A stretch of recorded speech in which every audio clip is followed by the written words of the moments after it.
सरकार की ओर से कोरोना वायरस से निपटने के लिए हर तरह का प्रयास किया जा रहा है, जिसके अब सकारात्मक नतीजे देखने को मिल रहे हैं। देश में कोरोना वायरस की स्थिति की बात करें तो वायरस से संक्रमित लोगों की कुल संख्या देश में 12,380 हो गई है और पिछले 24 घंटे में 941 नए मामले सामने आए हैं। अभी तक 414 लोगों की कोरोना वायरस संक्रमण से मौत हो चुकी है। पिछले 24 घंटे में 37 लोगों की मौत हुई है। अब तक 1489 लोग संक्रमण से मुक्त हुए हैं, ठीक हो गए हैं और एक ही दिन में 183 लोग संक्रमण मुक्त हुए हैं। अच्छी बात यह है कि देश में 325 जिलों को कोरोना वायरस संक्रमण से पूरी तरह से अभी अछूता बताया जा रहा है। यहां से एक भी मामले सामने नहीं आए हैं।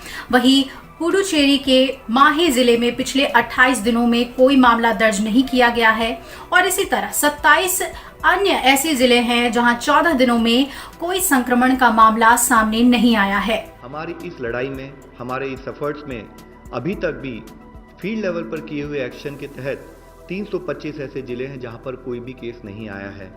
हमारी केस फैटेलिटी रेट अगर 3.3% है तो हमारी percentage of people who have recovered so far is around 12.02%।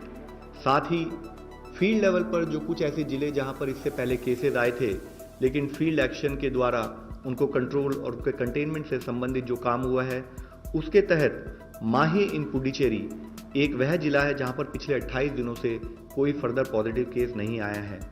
इसके साथ ही 27 ऐसे जिले हैं उन 17 राज्यों में जहां पर पिछले 14 दिनों से कोई पॉजिटिव केस नहीं आया है, जिसमें है कि पटना बिहार से, नादिया वेस्ट बंगाल से, प्रतापगढ़ राजस्थान से, गिर सोमनाथ पोरबंदर गुजरात से, भद्राद्री कोथागुडम तेलंगाना से, साउथ गोवा गोवा से, उत्तराखंड से Pauri Garhwal, Pilibhit in UP, Rajouri in Jammu Kashmir, west Imphal in Manipur, Bilaspur, Durg, Rajnandgaon Raipur में, छत्तीसगढ़ में, पुडुचेरी में जैसे मैं बता चुका हूँ माहे, ऐजवाल वेस्ट जो है मिजोरम में, देवनगिरी, कोडगु, तुमकुर, उडुपी और बेल्लारी कर्नाटका में, वायनाड कोट्टयम केरला में, SBS नगर पंजाब में, हरियाणा में पानीपत और मध्य प्रदेश में शिवपुरी। मैं आप सबसे यही रिक्वेस्ट करना चाहूँगा कि फील्ड लेवल पर जो कंटेनमेंट का ये प्लान ऑफ एक्शन इम्प्लीमेंट हो रहा है उसके रिजल्ट हमें दिखने लगे हैं। लॉकडाउन, सोशल डिस्टेंसिंग और कंटेनमेंट मेजर्स के इस कंबाइंड एफर्ट से अगर हम लोग इसी तरीके से इस सतत प्रयास में लगे रहेंगे तो हमें सफलता जरूर मिलेगी। गृह मंत्रालय ने कहा है कि देश में खाने पीने की चीजों की कोई कमी नहीं है। राज्यों को नए दिशा निर्देशों को पालन करने के लिए कह दिया गया है।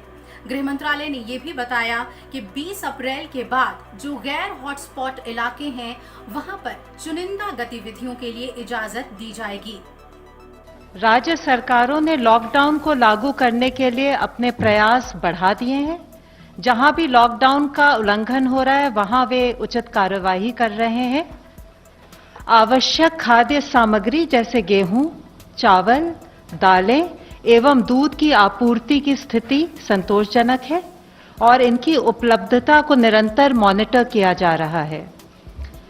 जैसा कि आप सबको पता है, माननीय प्रधानमंत्री जी ने 14 अप्रैल 2020 को राष्ट्र को संबोधित करते हुए 3 मई 2020 तक लॉकडाउन बढ़ाने की घोषणा की थी, जिसके अनुपालन में कल गृह मंत्रालय द्वारा विस्तृत दिशा निर्देश जारी किए गए हैं।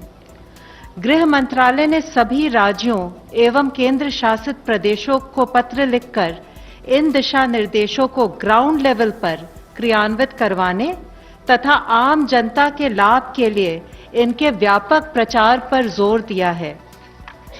लॉकडाउन के अंतर्गत 3 मई 2020 तक संपूर्ण देश में हवाई, रेल और सड़क मार्ग से यात्रियों का आवागमन बंद रहेगा। टैक्सी, ऑटो रिक्शा और साइकिल रिक्शा सहित कैब एग्रीगेटर्स की सेवाएं प्रतिबंधित रहेंगी। सभी शैक्षिक एवं संबंधित संस्थान बंद रहेंगे। सभी cinema halls, malls, shopping complex, gymnasium, sports complex तथा इसी प्रकार के स्थान बंद रहेंगे। सभी सामाजिक, राजनीतिक, खेल, मनोरंजन, शैक्षणिक, सांस्कृतिक धार्मिक समारोह और अन्य सभाओं के आयोजन पर रोक रहेगी। सभी धार्मिक स्थल, पूजा स्थल, धार्मिक समागम जनता के लिए बंद रहेंगे। जो क्षेत्र हॉटस्पॉट्स या कंटेनमेंट जोन नहीं है, वहां पर 20 अप्रैल से कुछ चुनिंदा गतिविधियों की अनुमति दी जा सकेगी, बशर्ते कि वहां पर मौजूदा दिशा निर्देशों एवं सोशल डिस्टेंसिंग का कड़ाई से अनुपालन किया जा रहा हो। इन चुनिंदा गतिविधियों को अनुमति देने का उद्देश्य यह सुनिश्चित करना है कि कृषि और संबंधित गतिविधियां पूर्ण रूप से कार्यात्मक रहें, ग्रामीण अर्थव्यवस्था अधिकतम दक्षता से कार्य करे इत्यादि। गृह मंत्रालय द्वारा विस्तृत दिशा निर्देश हमारी वेबसाइट पर उपलब्ध हैं। मैं आपके माध्यम से एक बार फिर लोकहित में लॉकडाउन को सफल बनाने के लिए कुछ नियमों का सार्वजनिक स्थानों पर और कार्यस्थलों पर कड़ाई से अनुपालन करने पर जोर देना चाहूंगी। अनिवार्य रूप से सभी सार्वजनिक और कार्यस्थलों पर फेस मास्क पहना जाए, सोशल डिस्टेंसिंग का पालन किया जाए, 5 से अधिक लोग सार्वजनिक स्थानों पर एकत्र ना हों, सार्वजनिक स्थानों पर थूके नहीं, शराब, गुटखा, तंबाकू की बिक्री को सख्ती से प्रतिबंधित किया जाए, कार्यस्थलों पर टेम्परेचर स्क्रीनिंग की जाए और सैनिटाइजर्स का प्रयोग किया जाए। बुजुर्ग और रोगग्रस्त व्यक्ति तथा छोटे बच्चों के माता पिता को घर से कार्य करने के लिए प्रोत्साहित किया जाए। निजी और सार्वजनिक दोनों क्षेत्रों के सभी कर्मचारियों के लिए आरोग्य सेतु के प्रयोग को बढ़ावा और दिया जाए। आपसे अनुरोध है कि सभी राष्ट्रीय निर्देश और एसओपीज जो हमारे दिशा निर्देशों के साथ संलग्न हैं, उनको ध्यान से पढ़ें, उनके बारे में जानकारी बढ़ाएं और उनका पूर्णतया पालन करें। दक्षिणी दिल्ली के डीएम ने कहा है कि डिलीवरी बॉय के संपर्क में 72 परिवार आए थे। इनमें से फिलहाल किसी का भी टेस्ट नहीं किया गया है, लेकिन अगर इन लोगों में कोरोना वायरस के लक्षण मिलते हैं तो इनकी जांच की जाएगी। इसके अलावा दिल्ली में कंटेनमेंट जोन की संख्या बढ़ा दी गई है और ये संख्या अब 56 हो गई है। मॉडल टाउन स्थित पुलिस कॉलोनी के ब्लॉक जी, एच और आई को पूरी तरह से सील कर दिया गया है। इस कॉलोनी में दिल्ली पुलिस के सब इंस्पेक्टर परिवार के साथ रहते हैं। उनके परिवार के 3 सदस्यों को कोरोना वायरस की पुष्टि हुई है। सब इंस्पेक्टर की पत्नी नर्स हैं और उनको सबसे पहले कोरोना संक्रमण हुआ, फिर सब इंस्पेक्टर को और फिर बेटे को भी कोरोना वायरस ने अपनी चपेट में ले लिया। दिल्ली में कोरोना के हालातों को देखते हुए दिल्ली के स्वास्थ्य मंत्री सत्येंद्र जैन ने कहा कि लॉकडाउन के कारण ज्यादा नहीं फैला है ये संक्रमण और अगर आगे बचे हुए लॉकडाउन पीरियड का लोगों ने सही तरीके से इसका पालन किया तो वायरस के फैलाव को रोकने में आसानी होगी। अच्छी बात यह है कि परसों हमने केंद्र सरकार से इसका ट्रायल करने के लिए परमिशन मांगी थी और परसों रात को हमें इसकी परमिशन केंद्र सरकार से मिल गई है और अब अगले 3-4 दिन के अंदर हमारे डॉक्टर्स इसका ट्रायल करेंगे और ट्रायल करके देखेंगे कि ये कितना सफल होता है। अगर ये इसमें सफलता मिलती है तो ये हमारे लिए एक अच्छी बात होगी, क्योंकि फिर हम सीरियस पेशेंट्स को की ज़िंदगी बचा पाएंगे। मौत होने से लोगों को एक तो मौत तो ज़िंदगी और मौत तो ऊपर वाले के हाथ में है, हम सब लोग कोशिश कर सकते हैं, लेकिन अभी ये अगर सक्सेसफुल होता है, सफल होता है तो फिर लोगों के चांसेस बच जाने के चांसेस बढ़ जाते हैं। लेकिन अभी मैं साफ साफ कर दूं कि ये केवल ट्रायल स्टेज पे है और ये सफल होगा कि नहीं होगा ये अगले हमें 4-5 दिन के अंदर डॉक्टर्स जब ट्रायल करके देखेंगे तो पता चलेगा। ये टेक्नोलॉजी क्या है? इस टेक्नोलॉजी में जिस व्यक्ति को कोरोना एक बारी हो जाता है, वो जब ठीक होता है तो उसके शरीर में, उसके खून में एंटीबॉडीज़ डेवलप हो जाते हैं। ये एंटीबॉडीज़ उसको ठीक होने में मदद करते हैं। तो ऐसा व्यक्ति जो कोरोना से ठीक हो गया, उससे वो अपना रक्तदान करता है। उससे जैसे हम ब्लड डोनेशन करते हैं, ऐसे ही ठीक हुए कोरोना के व्यक्ति से रक्त लिया जाता है। 1 बोतल खून देता है वो, और उसमें से उसके खून में से प्लाज्मा निकाला जाता है और वो प्लाज्मा को एनरिच किया जाता है और उस एनरिच्ड प्लाज्मा को किसी दूसरे पेशेंट में इंजेक्ट कर दिया जाता है, उसके पेशेंट में दूसरे पेशेंट में जो भी बीमार है उसमें डाल दिया जाता है। तो उसके नए पेशेंट में वो प्लाज्मा के एंटीबॉडीज़ चले जाते हैं और उसके अंदर ठीक होने वाले एंटीबॉडीज़ डेवलप हो जाते हैं। तो इस तरह से इसको ये टेक्नोलॉजी काम करती है। हम सब लोग प्रार्थना करते हैं कि हमारा ये ट्रायल सक्सेसफुल हो। अगर सक्सेसफुल होता है तो इससे एक उम्मीद बंधेगी और भी कुछ राज्य, जैसे मुझे पता चला है केरला, महाराष्ट्र वगैरह इसके ऊपर काम कर रहे हैं और मैं उम्मीद करता हूं कि सबके प्रयास इस बारे में सफल हों। दिल्ली में लगभग 57 के करीब हम लोगों ने कंटेनमेंट जोन्स बनाए हैं। जैसे मैं रोज़ बताता हूँ, कंटेनमेंट जोन वो हैं जहाँ पे हमें 3 या 3 से ज़्यादा, अगर किसी कॉलोनी के अंदर हमें या किसी गली के अंदर 3 या 3 से ज़्यादा कोरोना के मरीज़ मिलते हैं तो उसको हम चारों तरफ से कॉलोनी को सील कर देते हैं। वहाँ के रहने वाले लोगों को बाहर नहीं आने देते और बाहर के लोगों को अंदर नहीं जाने देते ताकि बीमारी बाहर ना फैले। और तो वहाँ पे फिर हम ऑपरेशन शील्ड चालू करते हैं जिसके अंदर उस एरिया का सैनिटाइजेशन करते हैं उस एरिया। तो ऐसे कंटेनमेंट जोन्स के अंदर क्या क्या किया जाता है इस बारे में अभी कई सारी गलतफहमियां हैं। क्योंकि मेरे पास बहुत सारे फ़ोन आते हैं, बहुत सारे मैसेजेस आते हैं और अक्सर मैसेज ये आता है कि सर हमारे एरिया को कंटेनमेंट जोन तो बना दिया लेकिन अभी तक हमारे यहाँ पे कोई भी सैंपल लेने नहीं आया हमारा। तो मैं आपकी जानकारी के लिए बता दूं, कंटेनमेंट जोन में जैसे कंटेनमेंट जोन लागू किया जाता है वहाँ पे सबसे पहला काम किया जाता है, आपके लिए एसेंशियल सर्विसेज की इंतज़ाम किया जाता है। तो आपके एरिया को सील कर दिया और वहाँ पे आपके जो सील किया बाउंड्री के ऊपर आपके लिए सब्जी वाले का, दवाई वाले का, इसका सबका इंतज़ाम किया जाता है। पुलिस वाले व्हाट्सएप ग्रुप बनाते हैं, व्हाट्सएप ग्रुप के अंदर आप लोग लिखते हैं कि हमें ये वाला सामान चाहिए, वो वाला सामान आपको मुहैया कराया जाता है। तो एक पहला काम किया जाता है, एसेंशियल सर्विसेज का इंतज़ाम किया जाता है।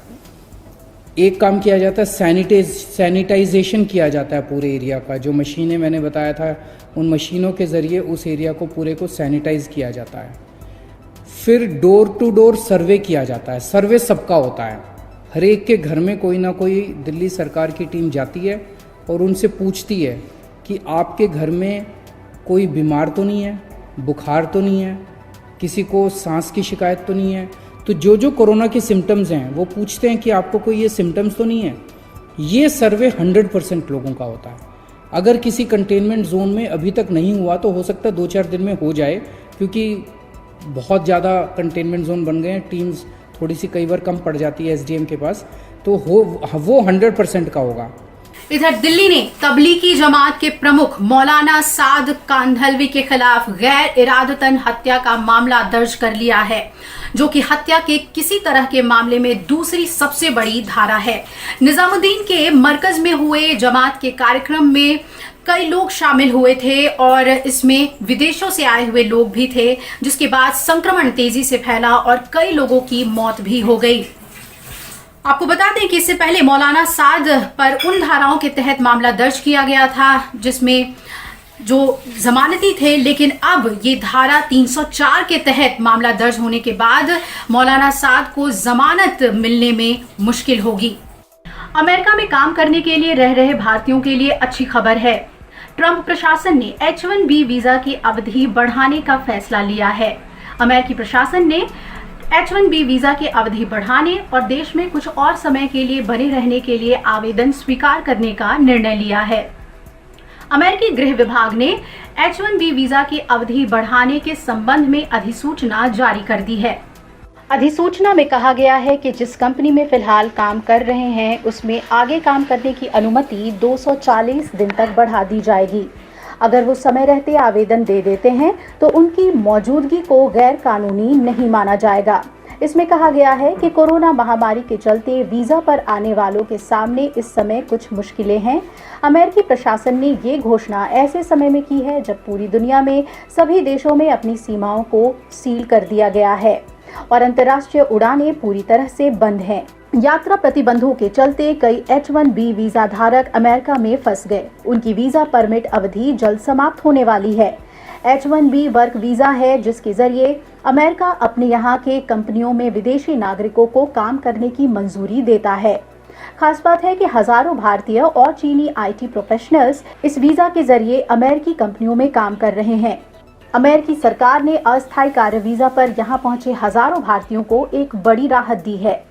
पूरा विश्व कोरोना वायरस के खिलाफ जंग लड़ रहा है। ऐसे में G20 संगठन के देशों ने गरीब देशों से कर्ज लेने का काम साल के अंत तक के लिए टाल दिया है। G20 संगठन का ये फैसला केवल सरकारें ही नहीं बल्कि निजी संस्थाएं भी अमल में लाएंगी। ये फैसला बुधवार को सऊदी अरब में चल रहे G20 देशों के वित्त मंत्रियों के बैठक के बाद लिया गया। सऊदी अरब के वित्त मंत्री मोहम्मद अल जदान ने बताया कि इस फैसले के बाद गरीब देशों के पास करीब $20 बिलियन की रकम आ जाएगी, जिसका इस्तेमाल वो कोरोना वायरस से लड़ने और स्वास्थ्य सुविधाओं पर काम करने के लिए कर सकेंगे। G20 संगठन के इस फैसले का IMF ने भी स्वागत किया है। Our actions today include a G20 initiative to suspend debt service payment for the poorest countries. All bilateral official creditors will participate in this initiative. I want to finish with the gratitude to the G20 for exceptionally rapid decision on debt relief for the poorest countries. It would release billions of dollars for them, and that is exactly what we need. Corona virus की चपेट में पूरा विश्व आ चुका है। ये महामारी अपने साथ आर्थिक चुनौतियां भी लेकर आई है। IMF यानी अंतर्राष्ट्रीय मुद्रा कोष के मुताबिक इस वक्त पूरी दुनिया को 1930 में आए ग्रेट डिप्रेशन से भी बड़ी आर्थिक चुनौतियों का सामना करना पड़ेगा। इस वायरस ने इंसानों की जान तो ली ही है, साथ ही देश में कोई कामकाज नहीं हो पा रहा। फैक्ट्रियां, ऑफिस, यातायात सब कुछ बंद है। दुनिया की रफ्तार थमसी गई है और इसका असर वैश्विक अर्थव्यवस्था पर पड़ रहा है।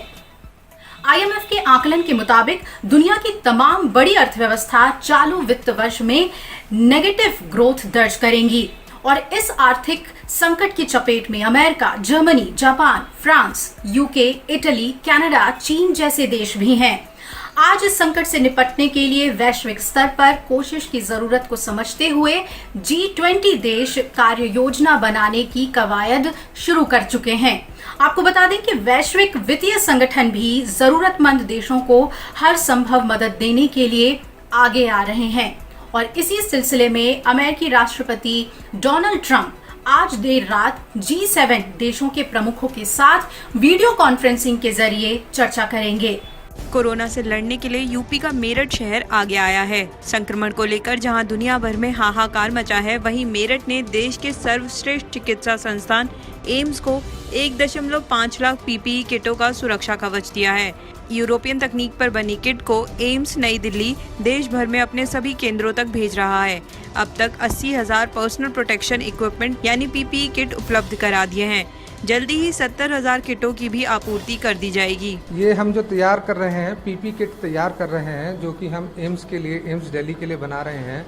ये कोविड-19 से लड़ाई के लिए उनका स्टाफ और उनका डॉक्टर के बचाव के लिए बनाई जा रही है। लगभग हमारे पास 1.5 लाख पीसों का ऑर्डर है एम्स की तरफ से, जिनकी हम इस वक्त सप्लाई कर रहे हैं। लगभग 80,000 हम सप्लाई कर चुके हैं और 70,000 हम अगले 1 हफ्ते में सप्लाई कर देंगे। ये जो किट बनाई जाती हैं, कुछ तो हम आपके सामने जैसे देख रहे हैं, ये लोग काम कर रहे हैं, अपनी यूनिट्स में बनाई जाती हैं। इसके अलावा जैसे मोदी जी ने कहा है वर्क फ्रॉम होम, तो हम कोशिश करते हैं कि जो भी आदमी घर पे खाली बैठा है उसे घर पे कुछ काम दिया जाए, उनसे माल तैयार कराया जाए और उनको एम्स को सप्लाई किया जाए, जिससे उसको घर बैठे कुछ मजदूरी कुछ मिल पाए।